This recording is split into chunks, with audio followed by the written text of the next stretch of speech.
Good Tuesday morning. Thanks for joining us on Kare 11 News Now. I'm Megan McPherson. It is primary day here in Minnesota and a lot at stake today as voters in each party make their choices on some major races. These races already drawing hundreds of thousands of voters, breaking a state record. We'll talk about that in a minute, but Danny Spiewak has a preview of who is on the ballot today. The DFL race for U.S. Senate is arguably the biggest matchup for Tuesday's primary between Lieutenant Governor Peggy Flanagan and Congresswoman Angie Craig. Flanagan has the DFL endorsement running as a progressive candidate who says she'll fight for policies like Medicare for all and universal child care. Craig calls herself a pragmatic progressive, arguing she's a better candidate against Republicans with her recent election victories. She also has a significant fundraising edge over the lieutenant governor. In the Republican primary for that U.S. Senate seat, former broadcaster Michelle Tafoya leads in the polls and has the backing of the National Republican Senatorial Committee. But she didn't get the endorsement of the state GOP in this race. That went to former Navy SEAL Adam Schwarzy, who calls himself the outsider candidate. Royce White, the GOP nominee in 2024, who lost in a landslide to Senator Amy Klobuchar, is also running again. Speaking of Klobuchar, she will soon find out who she's facing for the governor's seat in November. Republicans are choosing between three candidates for the Republican nomination: Minnesota House Speaker Lisa Demuth, businessman Kendall Qualls, and MyPillow founder Mike Lindell. Demuth leads in fundraising and has the most political experience. Qualls has the state party's endorsement, and Lindell has President Trump's endorsement. Danny Spiewak, Kare 11 News. And we are now just hours into primary election day, where polling centers are now open and the first voters are casting their ballots. Here's what you need to know before you head out to vote. Voting runs until 8 tonight. If you're in line to vote by 8, stay there. You will be allowed to cast your ballot. Mail-in ballots must be dropped off by 5 today at your local election office, and you cannot drop them off at any old polling place, but you can look up your in-person polling place on the Secretary of State's website, and that's where you can also see who is on your ballot. And some communities may notice extra folks outside their polling location today. In a statement, the DOJ said federal poll monitors will be outside polling sites in Hennepin and Ramsey counties to quote, ensure transparency, ballot security, and compliance with federal law. Hennepin and Ramsey County both denied the DOJ's request to allow these federal monitors inside polling places. Minnesota leaders also sending their observers to have eyes on federal staff.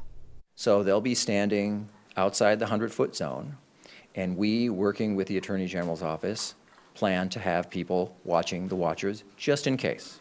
The DOJ said about 20 federal observers will be present at polling locations across the metro and noted that 50 people have been observing polling sites throughout the primary season. Minnesota is one of 6 states receiving this additional monitoring. And as Minnesotans head to the polls today, voters have already set a new early voting record. According to the Secretary of State's office, Minnesota voters have turned in more than 206,000 ballots for today's primary. Around 99,000 were mailed in and 107,000 cast in person. Officials say that's the most of any primary in a non-presidential election year. Raya Katene checked in with experts, and she's breaking down the new record.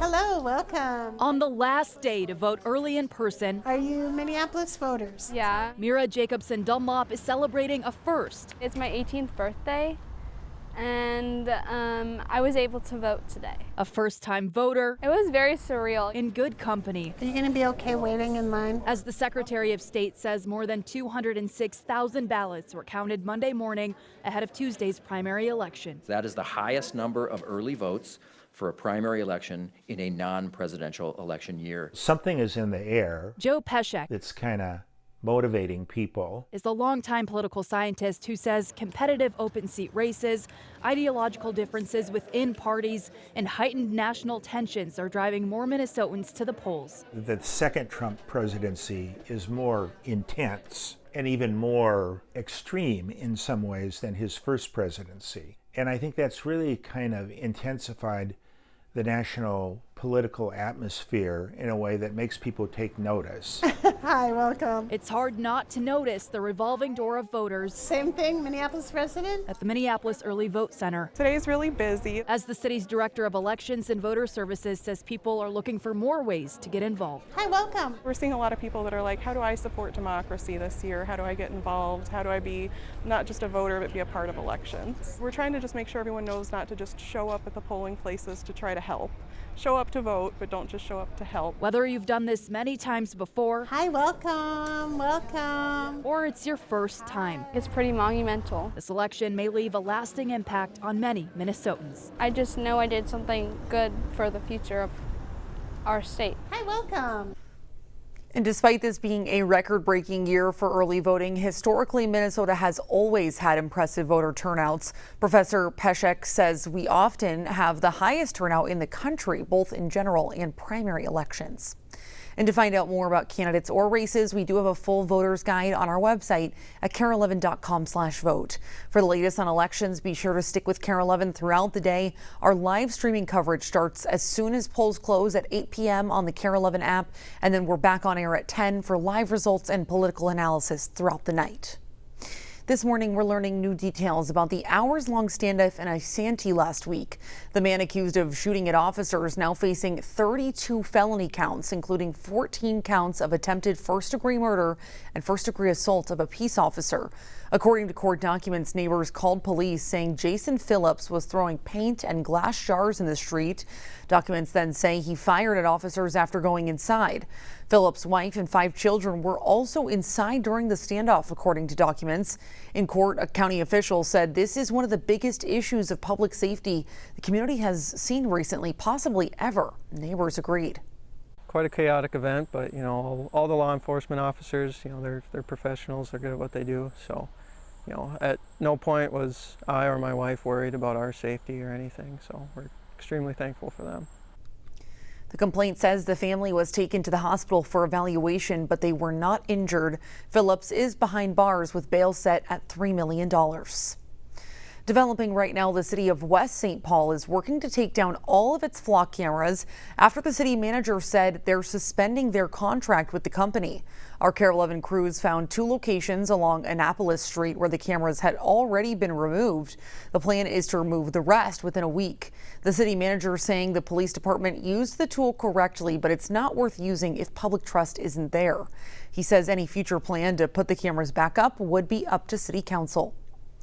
The BCA is now investigating after Minnetonka police say an empty squad car hit a suspect in South Minneapolis. In a Facebook post from Minnetonka police, officials say it happened near George Floyd Square while the officer was working on a county auto theft task force.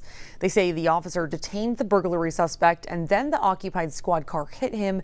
It's not clear how that happened. He was taken to the hospital but is expected to be fine. And the BCA is also investigating after a St. Paul police officer shot a man yesterday outside Regions Hospital. Police say they were called to a home nearby for a domestic assault and were told the suspect ran off with a gun. They say they found that man outside the hospital's birthing center where officers believe he pointed a gun at them and the officer shot him in the hand and back. He is expected to be okay. When asked if they found a gun, police said that would come from the BCA's investigation. And this morning, Luigi Mangione is set to make his last court appearance before jury selection begins next month in his state trial. Mangione is accused of killing United Healthcare CEO Brian Thompson. Experts say today is the last chance for prosecutors and defense attorneys to finalize details before the high-profile trial. Mangione has pleaded not guilty in both his state and federal cases. His federal trial is slated to start in January.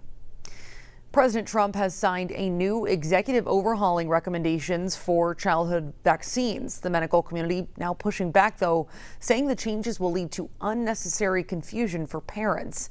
NBC's Alice Barr has the latest from Washington.